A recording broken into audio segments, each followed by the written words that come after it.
سلامونه جوړ بخیر. د نن ورځې مهمو خبرونو ته مو زه جنت هرکلی کوم. بسم الله الرحمن الرحیم. د بهرنیو چارو وزارت وایي چې د تېرې دوشنبې پر سهار د ترکیې په زلزله کې کابو 100 افغانان مړه او یا هم ټپیان شوي دي.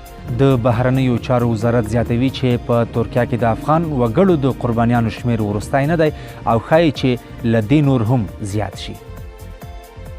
بل خواته د پاکستان د بهرنیو چارو وزارت وایي چې استازي یې د افغانستان په تړاو د مسکو په 5مه غونډه کې ګډون نه دی کړی. د مسکو ناسته چې د تېرې چهارشنبې په ورځ ترسره شوه پکې د روسیې، ایران، هند، چین او د منځنۍ اسیا هیوادونو د ملي امنیت شورا سلاکارانو ګډون کړی و. پوټین وایي له کابل سره د اړیکو پراختیا ته دوام ورکوو. د روسیې ولسمشر ولادیمیر پوټین افغانستان وضعیت اندېښمنونکی بللی خو ویلي دي چې مسکو به له کابل سره خپلو اړیکو ته دوام ورکړي. بل طرف د بهرنیو چارو سرپرست وزیر د سره صلیب او سرې میاشتې ټولنې نړیوال فدراسیون د اسیا برخې مشر الکساندر ماتیو سره کتلي دي.